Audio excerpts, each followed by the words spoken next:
نئی دہلی سے حضرت نصیرالدین محمود چراغ دہلی کا عرس پاک 18 رمضان سے دہلی میں شروع ہو گیا ہے۔ رپورٹ کر رہی ہیں سعدیہ دہلوی۔ کہتے ہیں دہلی 7 بار لٹی اور بسی ہے۔ دہلی کا پہلا شہر اندر پرست مانا جاتا ہے۔ دوسرا لال کوٹ، تیسرا سری اور چوتھا جہاں پناہ۔ دہلی کا یہ چوتھا شہر جہاں پناہ 1326 عیسوی میں سلطان محمد بن تغلق نے قائم کیا تھا۔ جہاں پناہ کے ایک کنارے پر حضرت نصیرالدین محمود چراغی دہلی نے اپنی خانقاہ بنائی، جس کی وجہ سے یہاں چاروں طرف لوگ بسنے لگے۔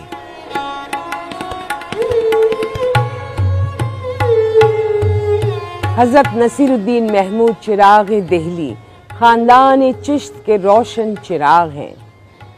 آپ حضرت نظام الدین اولیاء کے اول خلیفہ ہیں۔ تقریباً 700 سال پہلے آپ کے پیر و مرشد حضرت نظام الدین اولیاء نے آپ کو چراغ دہلی کا لقب دیا تھا، اور آج تک لوگ آپ کو چراغ دہلی کے نام سے جانتے اور پہچانتے ہیں۔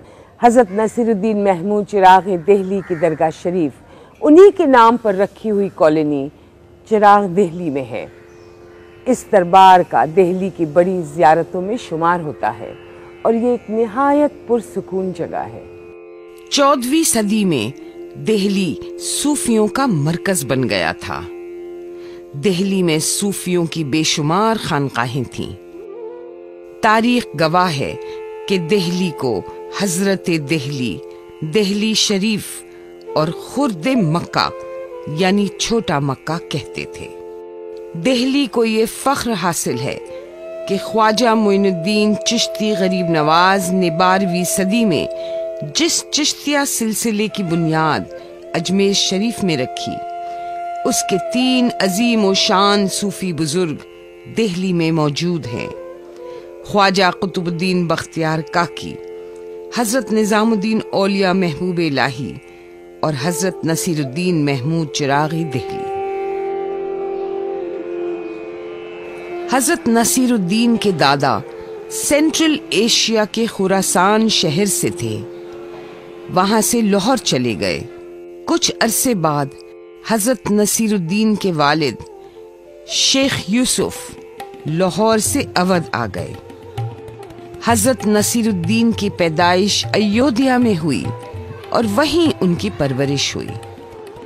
آپ 9 سال کے تھے جب آپ کے سر سے والد کا سایہ اٹھ گیا تھا۔ آپ کی والدہ نے آپ کی تعلیم و تربیت فرمائی۔ بچپن سے ہی حضرت نصیرالدین کا رجحان روحانیت کی طرف تھا۔ آپ بہت چھوٹی عمر سے روزے نماز کے پابند تھے اور قرآن شریف حفظ کر لیا تھا۔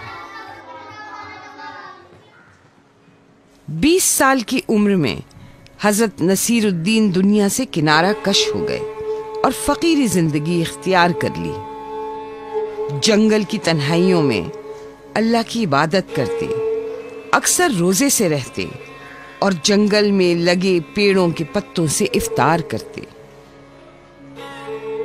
حضرت نصیرالدین پیر و مرشد کی تلاش میں دہلی تشریف لائے۔ تقریباً 40 سال کی عمر میں آپ حضرت نظام الدین اولیاء کی مرید ہوئے اور ان کی خدمت میں رہنے لگے۔ حضرت نظام الدین اولیاء ان کی روحانیت سے بہت خوش ہوتے تھے اور حضرت نصیرالدین کو نصیرالدین محمود گنج کہتے۔ گنج یعنی خزانہ۔ حضرت نصیرالدین نے ایودھیا سے اپنا تعلق قائم رکھا۔ اپنی ماں اور بہن سے ملنے کے لیے ایودھیا جاتے رہے۔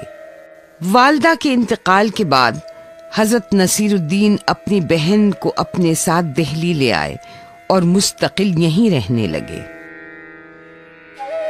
حضرت نصیرالدین نے اپنے پیر و مرشد حضرت نظام الدین اولیاء سے دہلی کے شور و غل سے دور کہیں تنہائی میں عبادت کرنے کی اجازت مانگی، لیکن حضرت نظام الدین اولیاء نے ان کو دہلی میں رہنے کا حکم دیا۔ شہر میں رہتے ہوئے لوگوں کے بیچوں بیچ ان کا ظلم و ستم سہتے ہوئے خدمت خلق کرنے کی ہدایت فرمائی۔ حضرت نصیر الدین کا لقب چراغ دہلی ایک کرامت سے جڑا ہوا ہے۔ جس وقت دہلی میں غیاث الدین تغلق کا قلعہ تعمیر ہو رہا تھا تغلق آباد میں، اسی دوران حضرت نظام الدین اولیاء محبوب الہی کی باولی کی تعمیر کا کام شروع ہو چکا تھا غیاث پور میں۔ تو یہ کام حضرت نصیر الدین چراغ دہلی کی سرپرستی میں اور ان کی نگرانی میں یہ کام چل رہا تھا۔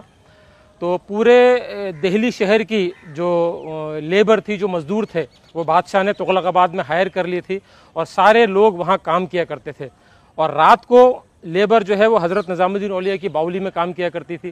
تو یہ بات جس وقت بادشاہ کے کانوں تک پہنچی کہ رات کو یہ ساری رات جاگ کے یہ مزدور حضرت نظام الدین اولیاء کی باولی میں کھدائی کا کام کرتے ہیں، تو بادشاہ کو بہت غصہ آیا، کیونکہ شروع سے حضرت نظام الدین اولیاء کا حاسد رہا ہے، بہت حسد کیا کرتا تھا، حضرت کی شہرت سے جلا کرتا تھا۔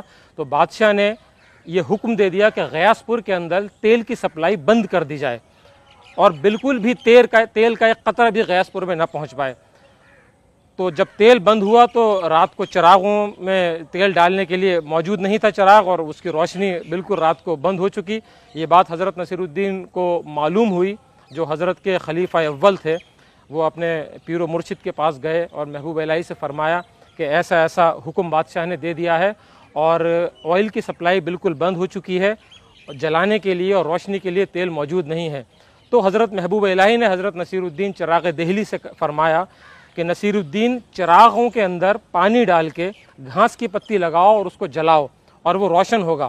تو حضرت نصیر الدین چراغ دہلی نے ایسا ہی کیا، جیسے اپنے پیر و مرشد سے انہوں نے سنا، چراغوں کے اندر پانی ڈالا اور گھاس کی پتی سے وہ چراغ روشن ہوا، اور اس چراغ سے باقی چراغ روشن کیے گئے۔ تو ان چراغوں کی روشنی کے اندر باولی کا کام جو ہے پورا مکمل ہوا اور باولی کی تعمیر ہو سکی۔ اس واقعے کے بعد حضرت نظام الدین اولیاء محبوب الہی نے حضرت نصیر الدین کو چراغ دہلی کا لقب دیا اور خطاب دیا، اور یہ فرمایا کہ نصیر الدین تم دہلی کے چراغ ہو، اور آج سے لوگ تمہیں چراغ دہلی کے نام سے جانیں گے۔ تو یہی وجہ ہے کہ آج زیادہ تر لوگ حضرت نصیر الدین چراغ دہلی کے نام سے ان کو جانتے ہیں، اور انہی کے نام سے اس پورے گاؤں کا نام اور لوکیلٹی کا نام آج چراغ دہلی پڑ چکا ہے۔ باولی کی تعمیر کا سن کر سلطان غیاث الدین تغلق کو اور غصہ آیا۔ سلطان نے حکم بھیجا کہ اس کے دہلی واپس لوٹنے سے پہلے حضرت نظام الدین اولیاء دہلی چھوڑ دیں۔ جب سلطان دہلی کے قریب پہنچ گیا تو حضرت نظام الدین اولیاء کے چاہنے والے گھبرا گئے۔ حضرت نظام الدین اولیاء نے فرمایا، ہنوز دہلی دور است، یعنی ابھی دہلی دور ہے۔ سلطان کو دہلی آنا نصیب نہ ہوا۔ بنگال کی فتح کے بعد سلطان غیاث الدین جب دہلی کی سرحد پر پہنچا تو اس کے لیے بنائی ہوئی استقبالیہ تعمیر اس پر گر پڑی۔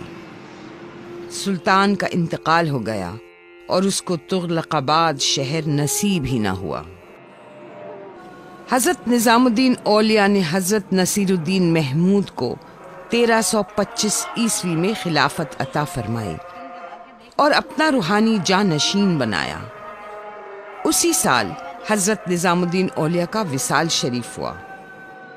اپنے پیر و مرشد کے پردہ فرمانے کے بعد حضرت نصیر الدین نے اپنی الگ خانقاہ بنائی جو چراغ دہلی کے نام سے مشہور ہے۔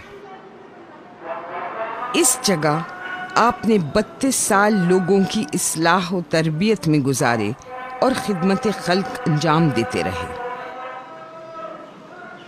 اپنے پیر و مرشد حضرت نظام الدین اولیاء کی طرح حضرت نصیر الدین نے شادی نہیں کی۔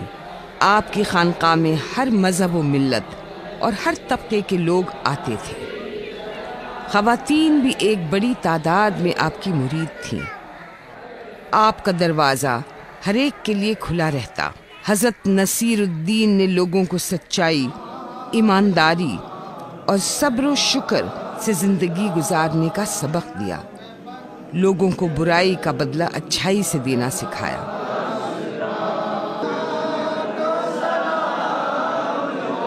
چشتیہ سلسلے کے اصولوں کے مطابق حضرت نصیر الدین اپنے مریدوں کو سیاست سے دور رہنے کے لیے کہتے، خود بھی سیاست سے الگ رہے، جو اس دور میں بہت مشکل کام تھا۔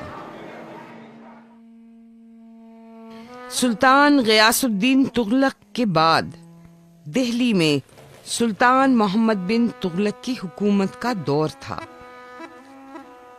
دہلی چھوڑ کر سلطان محمد بن تغلق نے دکن میں اپنی راجدھانی بنائی۔ دہلی کے عوام، فقیر، صوفی اور علماء سب کو دہلی چھوڑ کر دکن جانے پر مجبور کیا۔ دہلی کی بے شمار صوفی خانقاہیں خالی ہو گئیں۔ سلطان نے حضرت نصیر الدین پر ظلم و ستم ڈھائے، ان کو زبردستی دکن بھیجنا چاہا، لیکن حضرت نصیر الدین سلطان کی سیاسی چالوں میں نہیں آئے اور دہلی نہیں چھوڑا، کیونکہ حضرت نظام الدین اولیاء نے ان کو دہلی میں رہنے کا حکم دیا تھا۔ سلطان محمد بن تغلق منگولوں سے جنگ کرتے ہوئے مارا گیا۔ منگولوں کی فوج دہلی کی طرف بڑھ رہی تھی۔ دہلی کو منگول حملوں سے بچانے کے لیے دہلی کے سیاسی حلقوں اور صوفیوں نے مل کر سلطان کے رشتے کے بھائی فیروز شاہ تغلق کو سلطان مقرر کر دیا۔ سلطان فیروز شاہ تغلق کی تاجپوشی کے جشن میں حضرت نصیر الدین چراغ دہلی نے شرکت کی اور ہندوستان کے عوام کے لیے دعائے خیر فرمائی۔ حضرت نصیر الدین شاہی دربار پھر دوبارہ کبھی نہیں گئے۔ سلطان فیروز شاہ تغلق آپ کی بہت عزت کرتا تھا، اکثر آپ کی خانقاہ میں حاضر ہوتا اور عام آدمیوں کی طرح آپ سے ملاقات کے لیے انتظار کرتا۔ حضرت نصیر الدین کے وصال سے چند سال پہلے ان کے ساتھ ایک حادثہ ہوا۔ حضرت نصیر الدین چراغ دہلی کے اس دور میں بھی بہت سے مخالف رہے، جنہوں نے ہر ممکن کوشش کی ان کی مخالفت کرنے کی۔ ایسے ہی کسی مخالف شخص نے ایک آدمی کو جس کا نام تراب تھا حضرت نصیر الدین چراغ دہلی کی خانقاہ میں بھیجا، ان کو جان سے مارنے کے نیت سے۔ بہت خاموشی کے ساتھ وہ شخص حضرت کی خانقاہ میں داخل ہوا۔ حضرت نصیر الدین چراغ دہلی اپنے حجرے میں موجود تھے۔ حجرے میں آ کے اس نے اندر سے دروازہ بند کر کے حضرت نصیر الدین چراغ دہلی کے اوپر تقریباً 10 یا 11 وار کیے چاقو سے، جس کی وجہ سے حضرت بہت بری طریقے سے زخمی ہو گئے اور جگہ جگہ سے آپ کے خون جو ہے وہ جاری ہو گیا۔ حضرت نصیر الدین چراغ دہلی نے جب اس شخص کو دیکھا اور فرمایا کہ میں نے تجھ کو معاف کیا، اور تو جو بھی ہے اور جس بھی ارادے سے یہاں آیا ہے، میں یہ چاہتا ہوں کہ تو خاموشی سے یہاں سے چلا جا، کیونکہ اگر میرے مریدوں کو اور دوسرے لوگوں کو شہر کے پتہ چل گیا تو وہ تجھ کو نہیں چھوڑیں گے اور تیری جان کو بہت بڑا خطرہ ہو جائے گا۔ جس وقت اس شخص نے یہ بات سنی تو بہت حیران ہوا اور حضرت کے قدموں میں بیٹھ گیا اور فرمایا کہ کس طرح کے شخص ہیں آپ؟ میں آپ کو مارنے کی نیت سے آیا تھا اور چاقو سے میں نے آپ کو لہو لہان کر دیا، اور آپ کو میری جان کی فکر ہے، میری زندگی کی فکر ہے۔ حضرت نصیر الدین نے فرمایا کہ بہتر یہی ہے کہ تو یہاں سے ابھی چلا جا۔ اسی گفتگو کے دوران حضرت کا خون اتنا بہہ چکا تھا کہ یہ تاریخ میں آیا ہے کہ حضرت کا خون دروازے کے باہر تک چلا گیا، اور کچھ مریدوں نے جب اس خون کو دیکھا تو بہت پریشان ہوئے اور ہڑبڑاہٹ میں جب اندر داخل ہوئے تو اس شخص کو پایا تو حضرت نصیر الدین چراغ دہلی نے فرمایا ان لوگوں سے کہ میں نے اس کو معاف فرما کر دیا ہے اور تم لوگ بھی اس کو معاف کر دو، اور کسی قسم کا جس کی جان کو نقصان نہیں ہونا چاہیے۔ بہت حفاظت کے ساتھ حضرت نصیر الدین چراغ دہلی نے خود اس شخص کو دہلی کے باہر بھیجا، اور جتنے دہلی کے اندر جیسے جیسے یہ بات پھیلی لوگوں کے اندر غصہ پھیلتا گیا، مگر حضرت نصیر الدین چراغ دہلی نے فرما دیا تھا کہ جب چراغ دہلی نے اس کو معاف کر دیا تو تم لوگوں کو کوئی حق نہیں پہنچتا کہ اس کی جان کے اوپر کسی قسم کا کوئی ظلم کرے۔ اس حادثے کے بعد حضرت نصیر الدین محمود کی صحت گرتی رہی۔ اس حملے کے 3 سال بعد 18 رمضان 1356 عیسوی میں آپ کا وصال شریف ہوا۔ جس حجرے میں حضرت نصیر الدین محمود رہتے تھے اسی جگہ آپ کا مزار شریف ہے۔ آپ کی وصیت کے مطابق آپ کے پیر و مرشد حضرت نظام الدین اولیاء کا خرقہ آپ کی جسم مبارک پر اڑایا گیا، ان کا عصا مبارک آپ کے سرہانے رکھا، ان کی تسبیح آپ کے ہاتھوں میں رکھی اور ان کی نالین مبارک یعنی حضرت نظام الدین اولیاء کی جوتیاں آپ کے سینے پر رکھی گئیں۔ یہ تبرکات آپ کے ساتھ تدفین ہو گئے۔ مانا جاتا ہے کہ سلطان فیروز شاہ تغلق نے حضرت نصیر الدین چراغی دہلی کی درگاہ بنوائی۔ درگاہ شریف کا دروازہ بھی سلطان فیروز شاہ تغلق نے بنوایا۔ مغل بادشاہ فروخ سیار نے درگاہ شریف کی مسجد بنوائی۔ اس کے بعد یہ مسجد کئی بار دوبارہ تعمیر ہوئی۔ حضرت نصیر الدین کے بھانجے اور خلیفہ خواجہ کمال الدین کا مزار شریف بھی چراغ دہلی کی درگاہ شریف میں ہے۔ حضرت بابا فرید گنج شکر کی ایک پوتی کا مزار شریف بھی یہیں ہے۔ حضرت نصیر الدین کی درگاہ شریف کے ساتھ اسی مبارک جگہ پر سلطان بہلول لودھی کا مقبرہ بھی ہے۔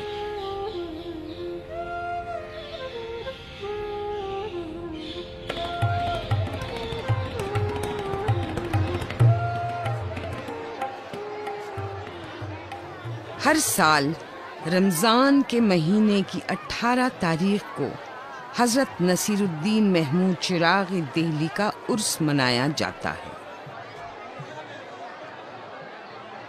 18 تاریخ کی شب یعنی 17 رمضان کی شام کو مغرب سے پہلے حضرت نصیر الدین محمود کے ہزاروں چاہنے والے ان کو سلام اور نذرانہ عقیدت پیش کرنے آتے ہیں۔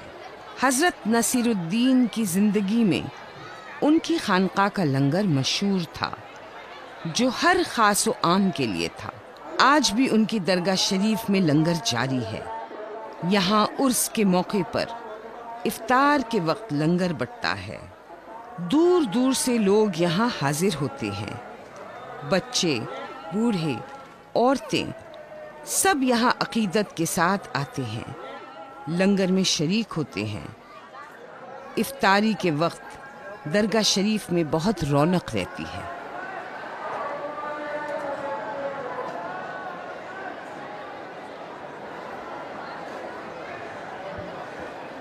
افطاری کے بعد درگاہ شریف کی مسجد میں مغرب کی نماز ادا ہوتی ہے۔ پھر مزار شریف پر پھول اور چادریں پیش ہوتی ہیں اور قوالی شروع ہوتی ہے۔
حضرت نصیر الدین محمود چراغ دہلی کے وصال شریف کو 650 سال سے زیادہ ہو گئے، لیکن آج بھی آپ کا محبت، امن و ایمان اور بھائی چارے کا پیغام لوگوں تک پہنچ رہا ہے۔ خواجہ معین الدین چشتی، خواجہ قطب الدین بختیار کاکی، بابا فرید گنج شکر، حضرت نظام الدین اولیاء محبوب الہی چشتیہ سلسلے کے عظیم صوفی بزرگ ہیں۔ اسی چشتیہ سلسلے کے حضرت نصیر الدین محمود ایک روشن چراغ ہیں۔